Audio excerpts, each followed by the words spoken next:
Powerful panel of amazing professionals that we have in our state. They're here to share their expertise, and we really hope that you listen to see how you can think about incorporating their ideas into your work as a regional council. I might invite everyone to come up from our next panel.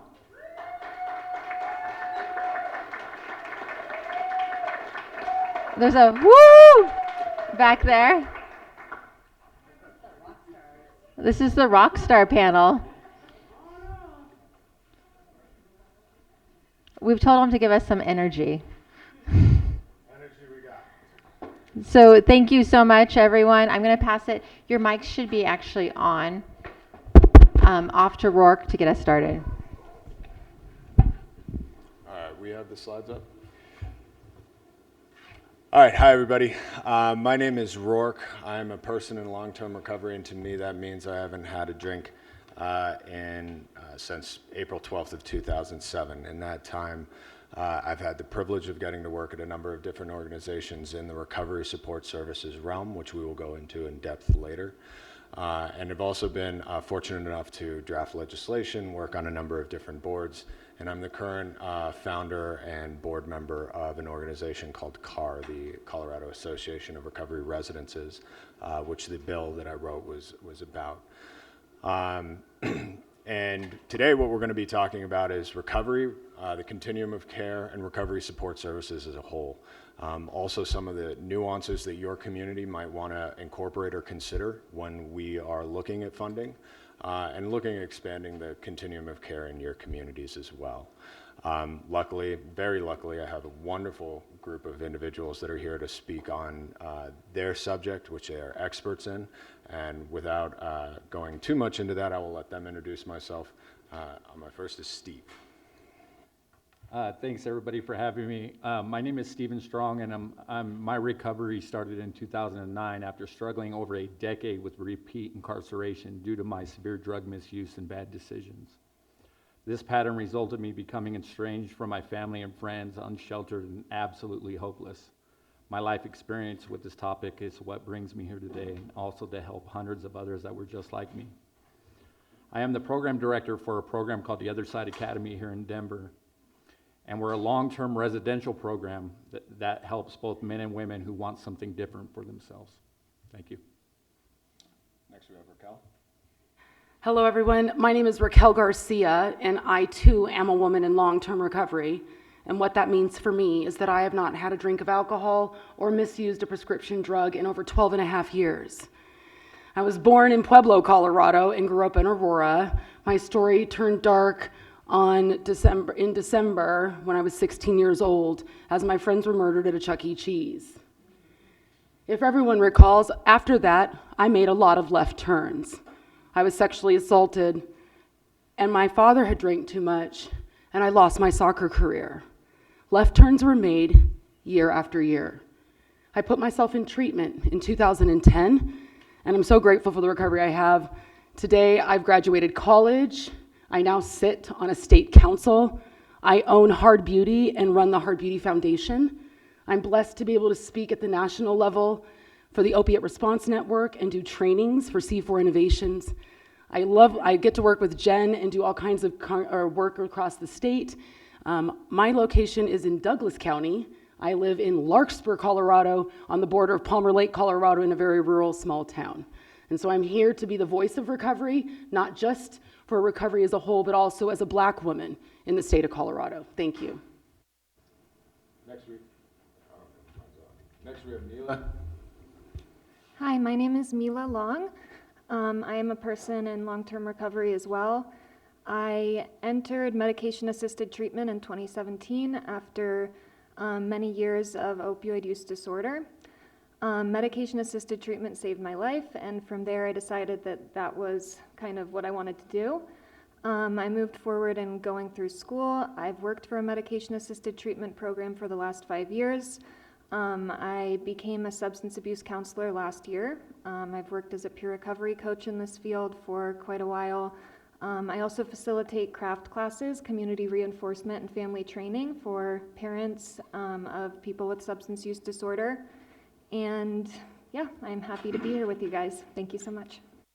unless we have Kyle. What's up, guys? My name is Kyle Rodgers. I currently work as a peer resource navigator for the reentry program for Homeward Alliance in Fort Collins, Colorado. A little background, I guess, is I grew up in a household of drug misuse and addiction. Not just my mother and my father, but uncles, aunts, brothers and sisters as well, who are still struggling to this day.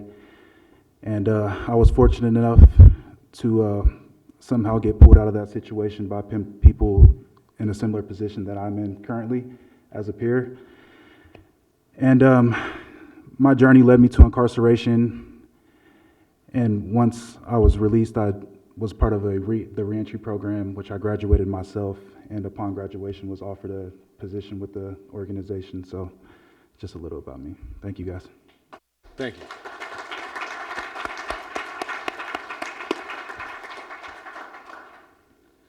All right, so a few years back, we all got together, we discussed about recovery, and we were tasked by the state to come up with the recovery strategic plan. If you haven't gotten a chance to look at it, very, very strongly encourage you to take a look at that.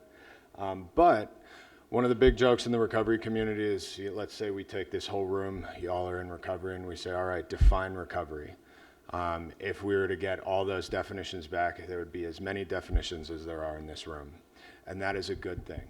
And it was really hard for us to transition years back into this state of mind where we said, no, we're going to meet the individual where they're at instead of make them come to where we are. But as a community, we needed to come up with some standards or some basic understanding of what we defined recovery is. And today we're going to be talking about those, specifically those things. And within that, we'll get into a little bit more of the weeds. But I did want to kind of go over that. And up behind me is the recovery pillars, or the recovery continuum. And we all know about most of these things. Obviously, treatment just came before us. We have preventative services, and then we also have recovery services. Now, historically in our communities, what we've generally done is said, we're going to do everything that we can to keep individuals off drugs or keep them off of becoming addicted. And then, unfortunately, we have some people who still do. And when those situations arise, we have emergent services or treatment services. Historically, what we've always done is say, okay, you go to that thing and you're fixed. And now you're going to go live the rest of your life and you're going to be good. What we didn't do is I got sober at 21, and luckily I found a recovery community, but what historically has happened is that they leave that care, and I got to figure out how I live the 50 years of my life, hopefully, doing this thing, this recovery thing that I'm doing. And so then we created this bucket called recovery support services, and that's going to be within that. And so the continuum of care goes preventative services, treatment services or intervention services, treatment services, and recovery services. Now I know Lisa's in here, so I will say surrounding all of that is harm reduction services. They are incredibly important. Thank you, I hear you. But what we really want to dive into is in your communities, you will be faced with the opportunity or given the opportunity to take some of these funding and apply them to recovery support services. So how do we do that? We have 4 pillars within recovery. Those pillars are, and I believe it's on the next slide, bingo.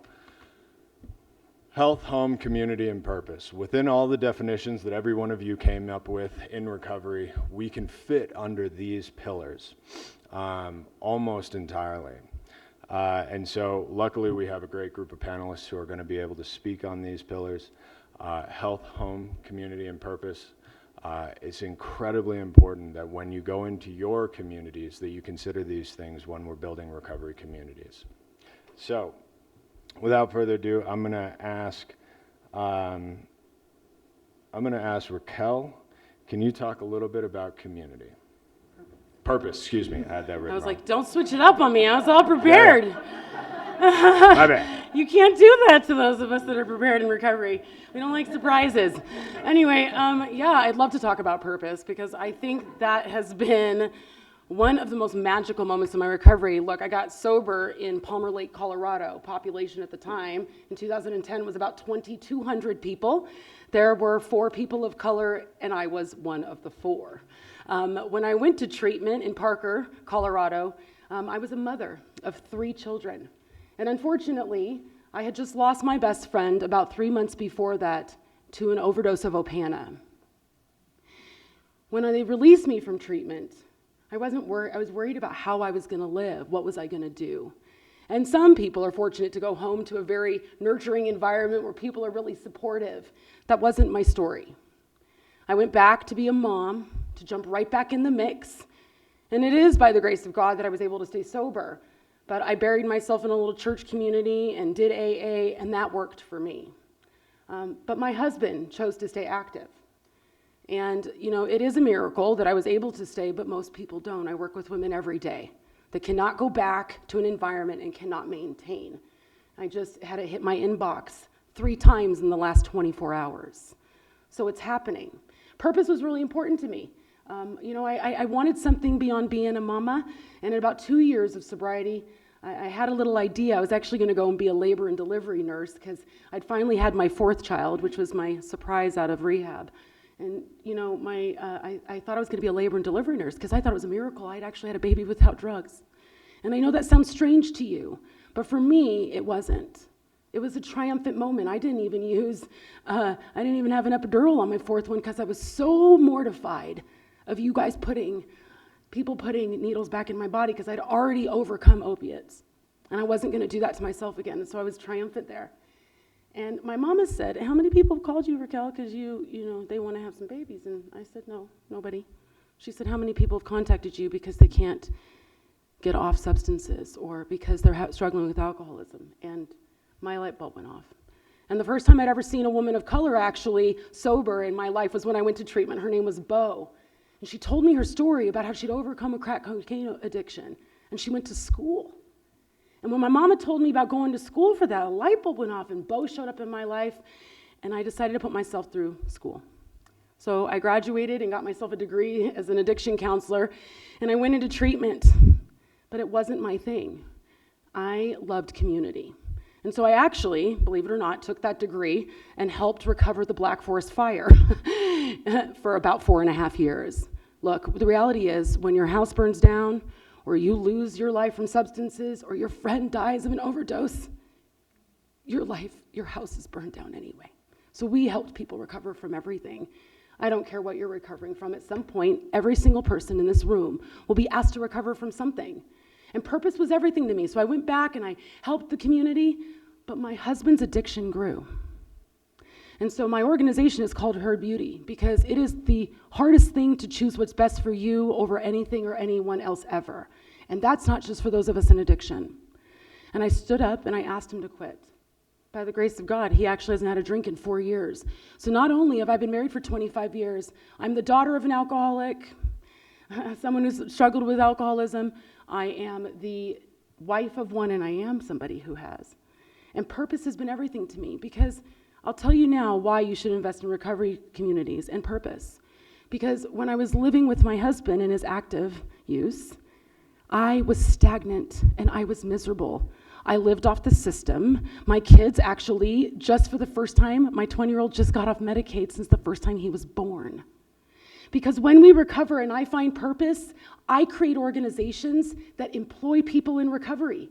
I have 26 people who work for me, who have thriving jobs and can pay their mortgages and their bills. And I have a mortgage. You guys, I actually pay taxes on time. You have no idea. Does anybody know? Yeah, right? It's a totally different thing if you're in recovery. I am a participating citizen in recovery. And so when we work in the communities, we give an opportunity. We give the possibility of purpose. See, someone who recovers with a background like I had, an assault record, may not be able to get a job. But guess what? The greatest liability now became my greatest asset in the work that we do. And so when you invest in recovery communities, you're investing in your community because that's what we do. Part of what we do is give back. It's kind of what we're supposed to do. It feels good. That's why we're all here. And so purpose is really important. Purpose has been everything to me in my recovery. And so they all have the same passion, but I can see it happening, When you invest in recovery, you're investing in your communities. Because now I've got 15 people who pay their rent. And they contribute to the community and they speak. And so purpose is really important. It's one of my most passionate places to extend my recovery. Wonderful.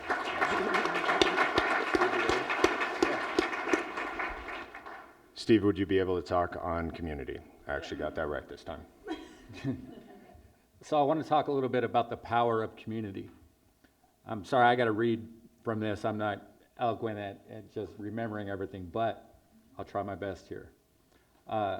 For some of us, when we hear the word community, we think of our surroundings, our neighborhood, our neighbors. For us in recovery, it means so much more. When I started my recovery, I was constantly told that my therapy was in the dining room. And no, this wasn't because of the tasty meals that were eaten there. The dining room was our therapy because this was the common area that everyone gathered at, and you can guarantee that we'd be there at least 3 times a day. It was a place that we could connect, talk about our day, the accomplishments, the struggles, and at times much needed laughs. Connection was the thing missing in our life for so long. I had to relearn the basic concept, and it all started within my recovery community and the dining room. There were 4 critical aspects of our recovery community that promoted change. First, the community had to have intense levels of accountability. Everyone spoke up when they noticed something wrong or someone going through something. We didn't sit back and say, if it doesn't affect me, it's not up to me, or I'll look the other way. No, we took action. This was either by letting leadership around us know what was going on or saying something in the moment. It took a lot of practice in this area, but ultimately it became the new me. Second, there was no hiding. A healthy community keeps everyone involved and engaged. We work hard on not letting someone isolate or pull into a shell. Being engaged is connection. Third, the community must take ownership of its success.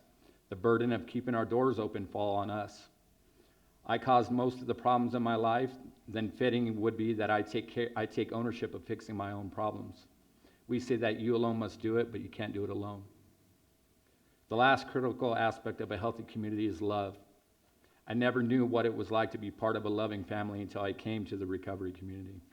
I learned that if I cared about the person next to me, then I would speak up when I saw destructive behaviors. I learned that consequences were not just punishment, but actually people caring about me and wanting me to be a better man. I believe that the connection you get in a healthy community is a powerful tool in finding the healing process of recovery. Thank you.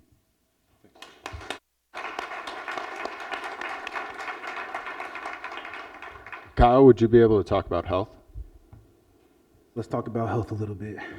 So, when I was given health as one of the pillars to recovery, it really meant a lot to me. When I was in the depths of my addiction, I was unhealthy in every way imaginable, not only physically, but mentally, emotionally, and probably most of all, financially. And when I started my journey in the beginning, a lot of these aspects of life were foreign to me. I didn't think about health the way that I do now, especially mental health was a brand new subject to me. It never was brought up as a child. How are you feeling, or what are you thinking, or things of that nature. We didn't really speak on our feelings like that. I don't know if it was maybe the culture that we grew up in, or maybe the household. I don't know exactly what that was, but as I moved along in my journey, like I said, these things started coming up, and they had to be dealt with. There's so many other aspects to recovery than just treatment, and what I believe is that health is, and I think a lot of you would agree, is the foundation to a good and productive life. Not just physical health, like I said, but all realms of health. Healthy choices, being able to decide for yourself what is good in my life, or what can be good in my life, what will I accept in my life. And, I've personally battled with that, because I'm at this point in my life, I'm 32 years old. Sometimes I feel like I'm a little behind the game. I've kind of stunted my growth in my former years, but it's all part of the journey. And I'm happy to say that at this point, with the help of peers and other people in this industry, like the people at this panel, I've been able to look inward and find these things, find these healthy choices, and deliver on those. So I just want to say, if there's any one aspect of health that I would focus on, it would be mental health for sure. And that's because I know personally that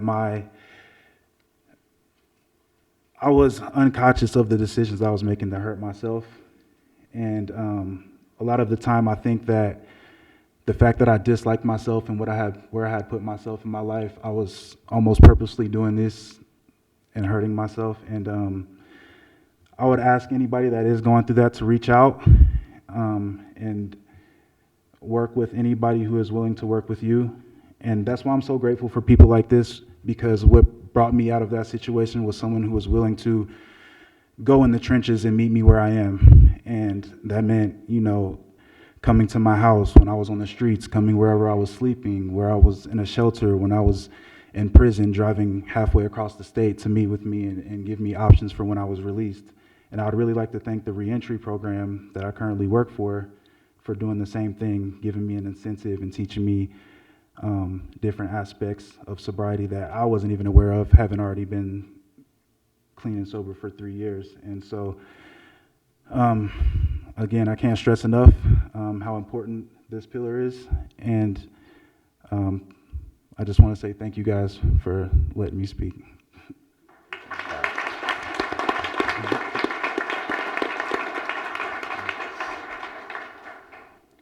And I'll be speaking a little bit about home.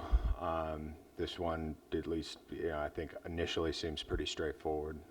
When an individual identifies themselves as a person in recovery, receives some level of support, they do have to lay their head at something at night. And a lot of times once they leave either treatment, stay of treatment, if they're leaving incarceration, if they are just entering recovery, they may not have a home. And so it is imperative upon us to look at how are we providing options for individuals who may not have the resources to have a place to go home at night that is safe, that is supportive, that encourages their recovery, because those individuals may have a place to put their head at night, but it may not be a home.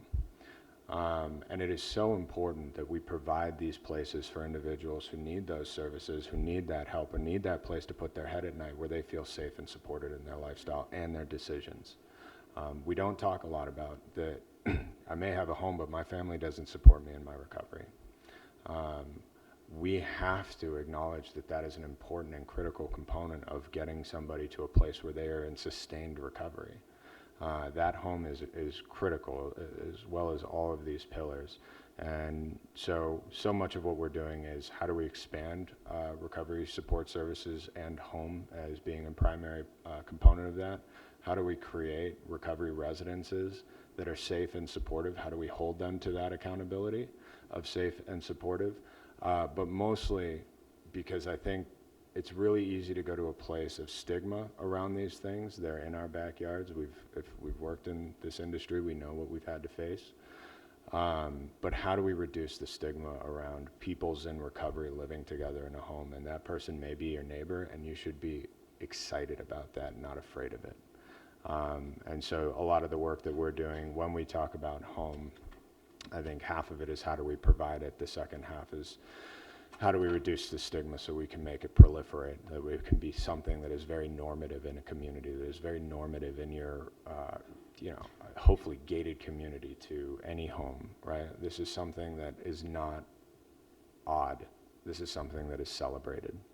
And so, so home would be the last pillar, but that being said, I'm actually asking Mila to talk about MAT's kind of continuum throughout all of this.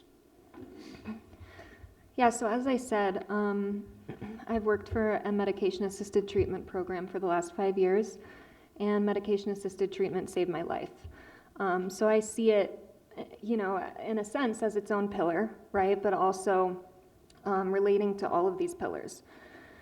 What I'm going to mostly be talking about is the stigma around medication-assisted treatment, especially for our clients who are actively engaged in it. They often feel that other people are looking down on them, other people in recovery, and then people in the community. People in recovery, there's this idea that people in recovery should not be given medications, especially opioid medications, right? This is what at least used to be called an opioid replacement therapy, for those of you that don't know or maybe are unfamiliar. And so these medications treat all the symptoms of opioid use disorder.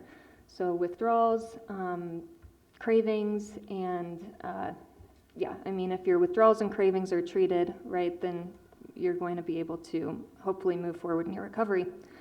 So just tagging on to what he was saying about home, right? For a lot of our clients who come in, maybe they don't have a home. We are able to provide them with resources, connect them with case management services, and once a person starts to feel stable, which you'll hear me say a few times here, that's when they're able to access those housing services, or they're able to start working a job and they're able to start saving.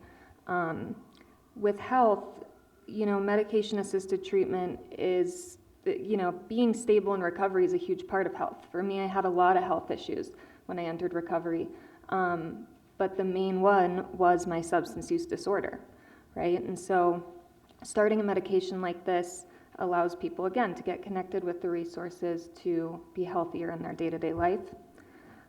Purpose, similarly, when they feel stable, they're able to find purpose again.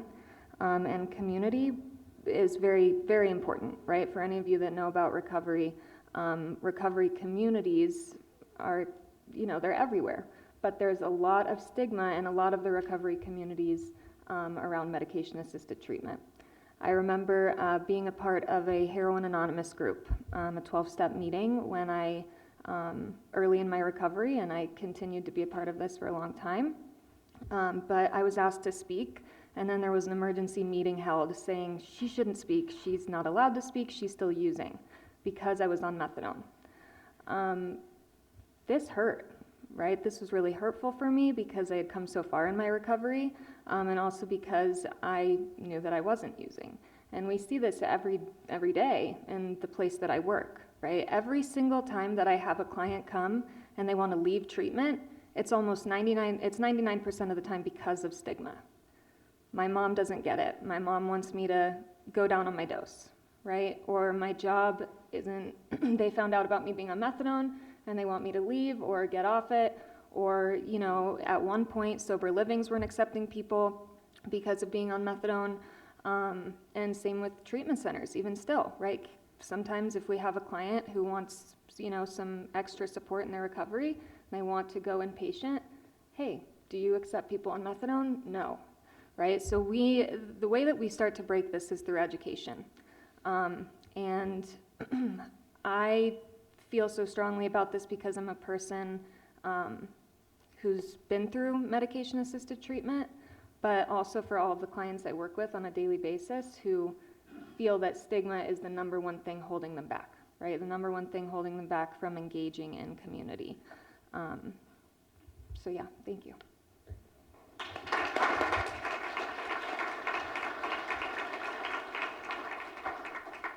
All right, we've gone through already a significant portion of our time. I do want to ask some questions. I have one question, and then I'm going to open it up to the group. Hopefully there's some folks who have some questions about their communities. We'd love to be a support to that, and if not, I have some other questions. But I do think it's important, and Racquel, you mentioned this, and I think we could all weigh in here, is what does investing in a recovery community look like? Maybe we don't have services in our communities. What if I am a person who wants recovery in my community? What does it look like to invest in those communities? Oh my goodness, I'm going to put Sheriff Shirk from Douglas County on the spot just because he's somebody who supports our efforts in Douglas County, and he says to me, we don't use the money coming in to criminalize folks. He is allowing those of us in recovery at the tables of the money that coming in to have a say in how that money is spent. We're good at collecting data. We've gotten good at that. And we have proof, data, that shows that our services work. I was born, my organization was born in COVID.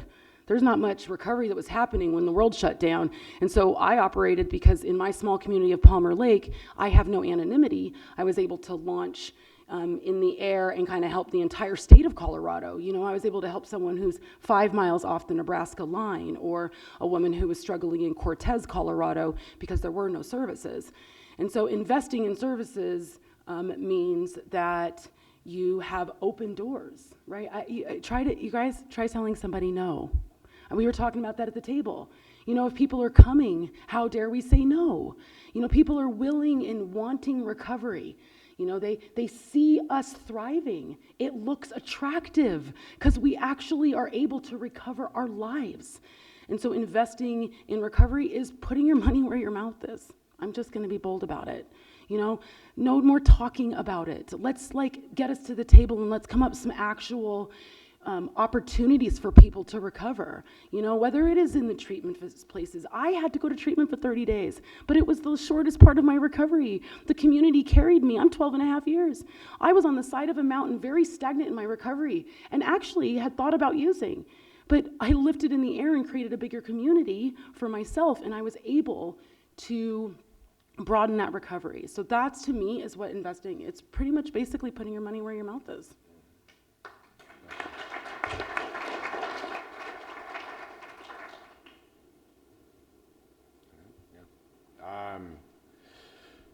When we're talking about investing in recovery communities, and I'll just go and let me know if you got anything to say too. Did you have something, Kyle? Okay. I think that there's kind of a multiple ways that we can break this down. One, it's understanding the multiple pathways of recovery. There is not one size fits all. We should endeavor to create as diverse of recovery options as we possibly can. Obviously, in rural communities, this can be a challenge. I'm not saying that it's not, but I do think we can endeavor to do those things. We should ask those questions. When we talk about the multiple pathways of recovery, I just want to just kind of define that real quick. Historically, or sometimes in our past, we tend to see it as like, well, you go to treatment and then you do 12-step programming, right? You go to AA. It's actually grown tremendously since then. We have lots of different options. We have a myriad of programs in our state that are doing things. Young People in Recovery, Advocates for Recovery, the Phoenix. We have Moderation Management. We have, jump in. You guys can help me. The entire platform runs virtually, and the cool thing about it, we don't have to bait and switch people either, right? It's an open door. When you're ready, you come in.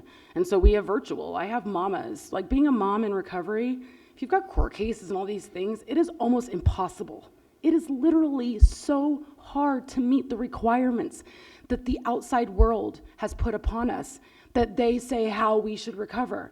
So I've been on Zoom calls for the last 2 years with women sitting at a grocery store or cooking dinner so that she can take care of her children while she's also choosing recovery. It's giving as much access to every option. I always say it's like the poo-poo platter of recovery.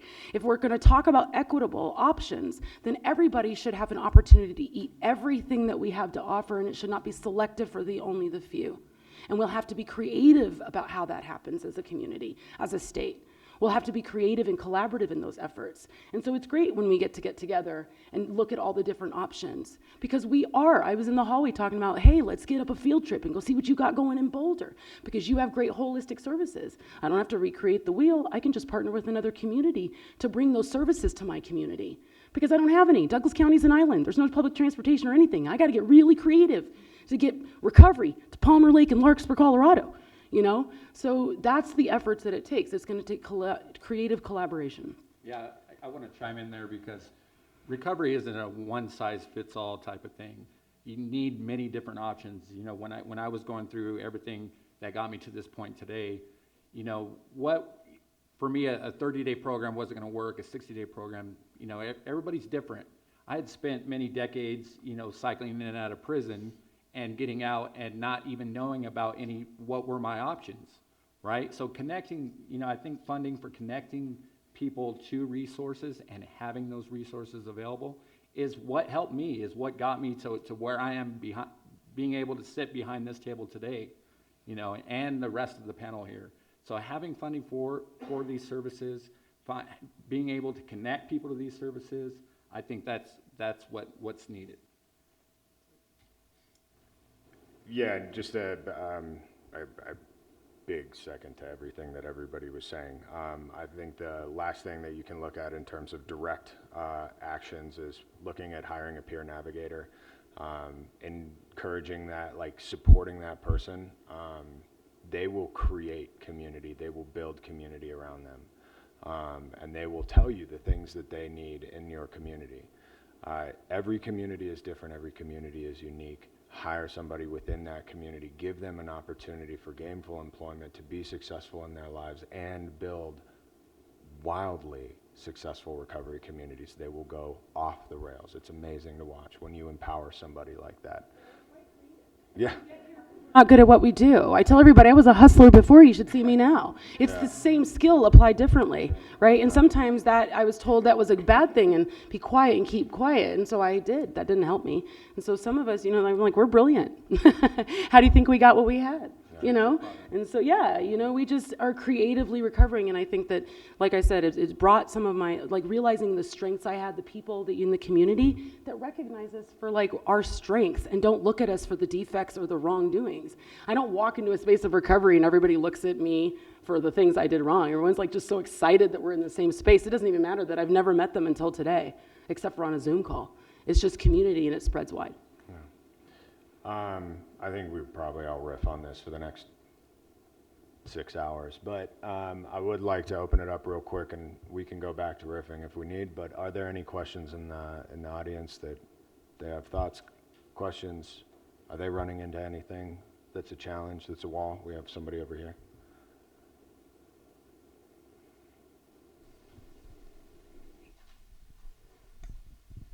I'm curious what advice you might give to those of us that are on these regional councils to determine about these funds.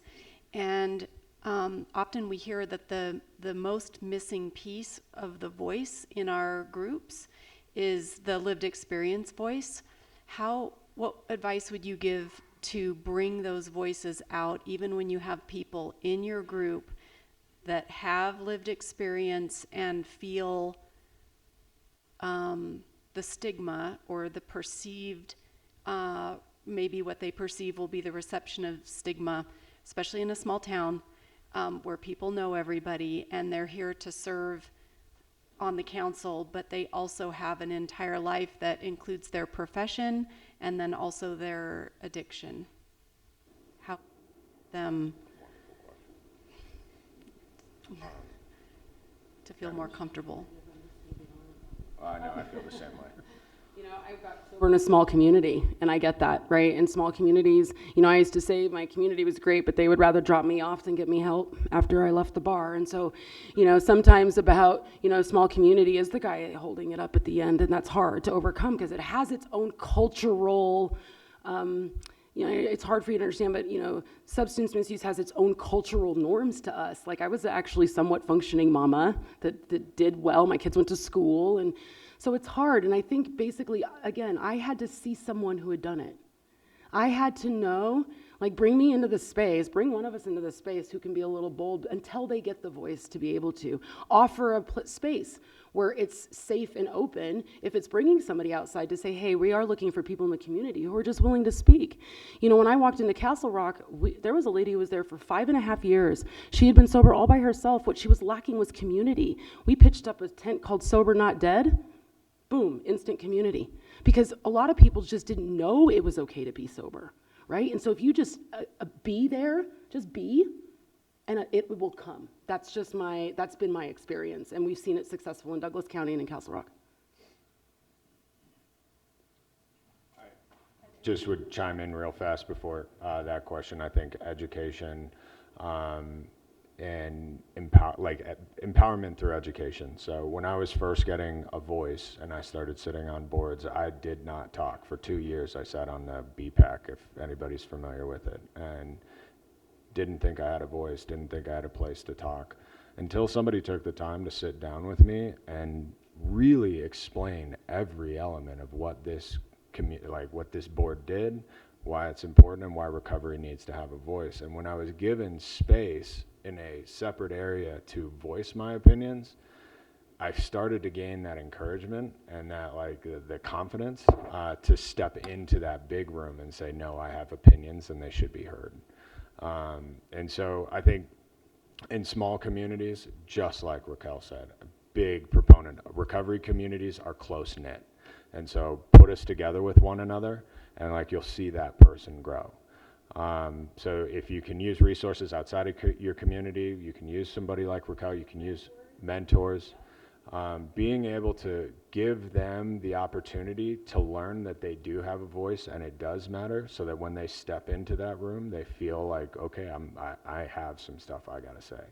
I think that's the biggest thing, and we just plop these people in these rooms and say, here you are, peer, like, what do you think? And we freeze. Because it is intimidating, especially if you're an uneducated person who basically who continued at that point, for me, continued to define himself by his addiction, not by his recovery.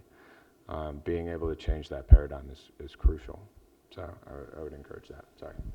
I was more going to circle back, well, to your question and then to some previous panels that we heard today that brought up the workforce shortage and brought up the lack of mental health possibilities for people because there's a workforce shortage.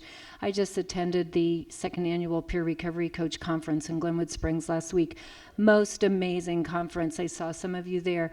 And what that really brought home to me is we're seeing peers in the emergency room departments, and we in Boulder County are trying to start that. We're seeing them in the jails. We're seeing them with diversion and co-responders. There is no workforce shortage if we start hiring peers. And we need to start educating and training them and getting them there, because they are the route to recovery, and you guys are that. And so this is so important. And when we see, okay, our MSO in Boulder County can't even meet the mental health needs. We have 2 to 3 month wait lists for people to get in to get treated, to see someone. But if we had peers working with them who are there and trained and able, we could start helping hold the hand and building that community you're talking about. So comments about that, or, Mila, I know you've been a peer recovery coach for a number of years. Kyle, I think you are too. I'd love to hear more about your thoughts about that. Yeah, as Rourke was saying, it's peers, we get to empower people in recovery, right? And for me, it really wasn't until I started working with someone who had been there that I started to feel empowered in my own recovery. Sorry. So, yeah, and when it comes to stigma also, right, I think that peers make a huge dent because, people don't feel like they can speak up or they can share their full story, or they feel like they may be judged if a person hasn't been there. So I think that peers, hold such a special place and such an important place in this field. If it wasn't for peers, I may not be here, be alive, be recovered today. I know from the many clients I worked with over the years, wow, somebody gets it, right? And just saying to them, hey, I'm the same as you, I'm just further along in my recovery, right? We're the same, we're equal, and that makes such a difference to someone.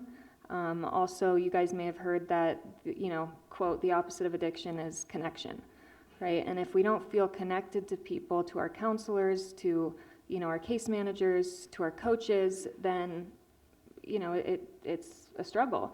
And so that's where peers come in and they provide that connection.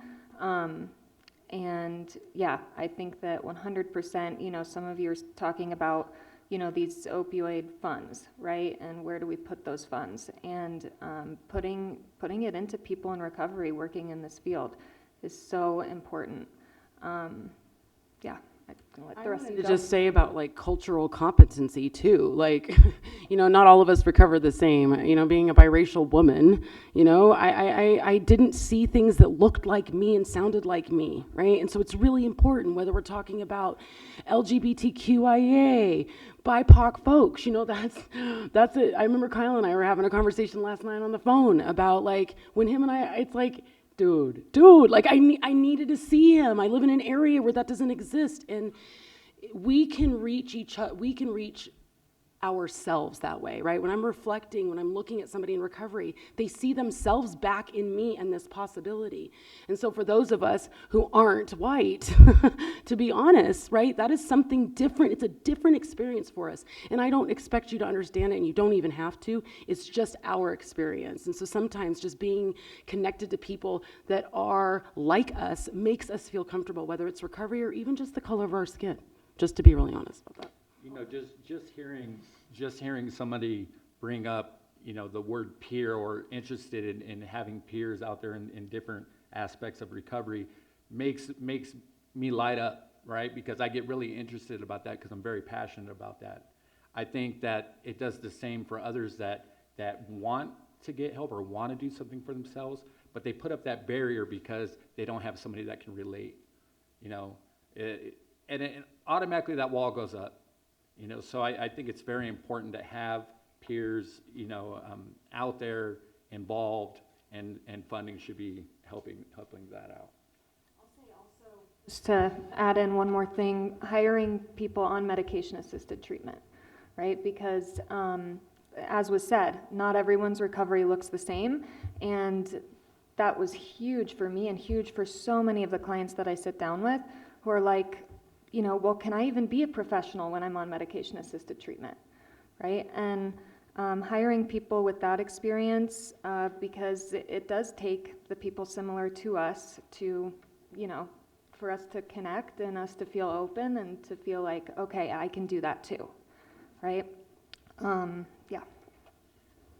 Just really quick, to piggyback off of basically what they were all saying, it's definitely all about connection. We're not here as peers to have an agenda or tell somebody what they should do. We're here to walk along with them. And in regards to your question, sometimes that means all day. Some of our clients have, you know, want to go to detox, and first they have to get medically cleared by a hospital. And they may have been to this hospital 25, 30, 50 times in a year. You know, this is a continuous problem with them. And, you know, that stigma that the doctors and the nurses have of people like that, they're quick to kick people like that out of the hospital.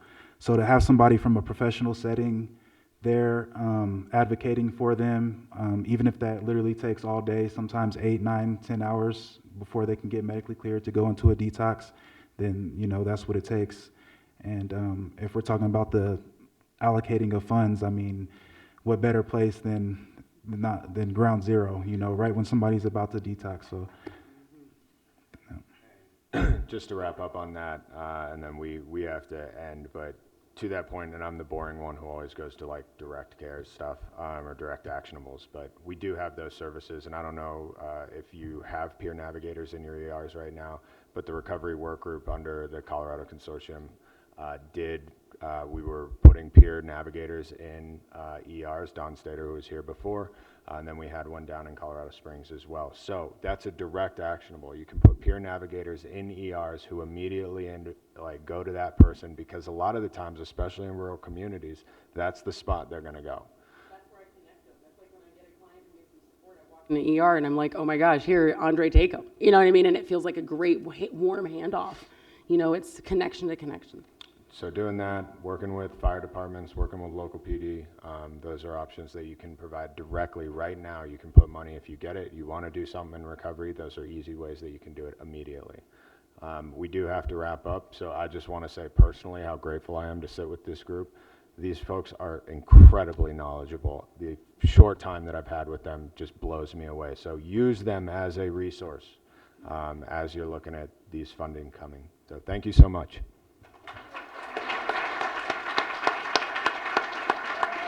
A standing ovation.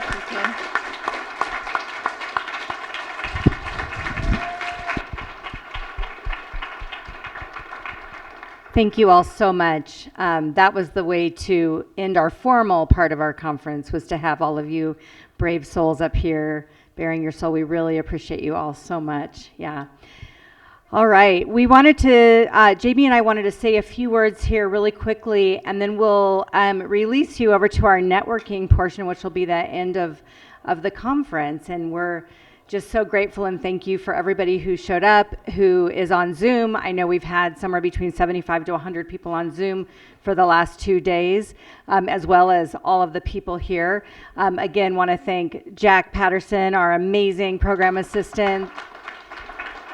Yep. Dan Gravy in the back is our community engagement program assistant and office manager. Thank you so much for helping our great AV and audio video team. I feel like saying tip your waiters, but that's not appropriate here. And really all of our volunteers who are mostly, you know, they've been out greeting you, helping you find stuff, and they've been amazing. This is our team here, so everybody else that helped you today were volunteers. Some of them are interns, some of them work for the Department of Law, and their supervisors let them come help us. So we really have an amazing team here, starting with AG Weiser and all the way down. So really appreciate you all. I know Jamie wants to say a few words, and let's just skip the Menti and get everybody out to networking, but here you go. Nothing exciting. I was just going to say that the networking, we really, really want you to be there. We're going to also take a photo too, so you have to be there for the photo.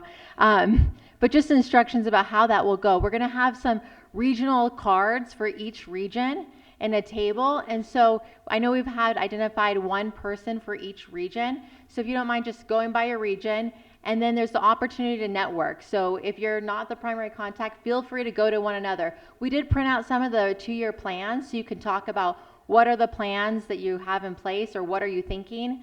But we really want you to stay for this piece. And then Attorney General Phil Weiser will be closing us out. So we're we're closing it out just on Zoom today.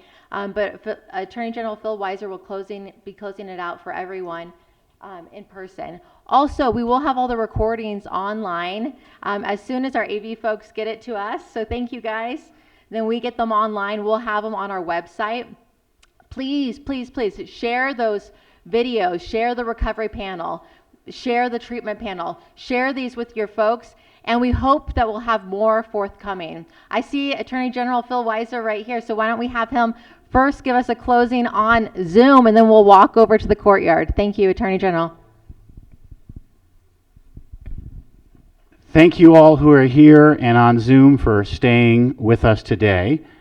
We've covered a remarkable amount of ground with a lot of powerful do-outs, if you will, as we work to create and continue this community of practice. As you have thoughts and feedback on where we go from here, as I mentioned, let me know, but more importantly, let Heidi, let Jamie, let Jack know. We know the work that we can do here in Colorado really can be a national model and can help save lives. One more time, can we thank Heidi, Jamie, and Jack for their fabulous work?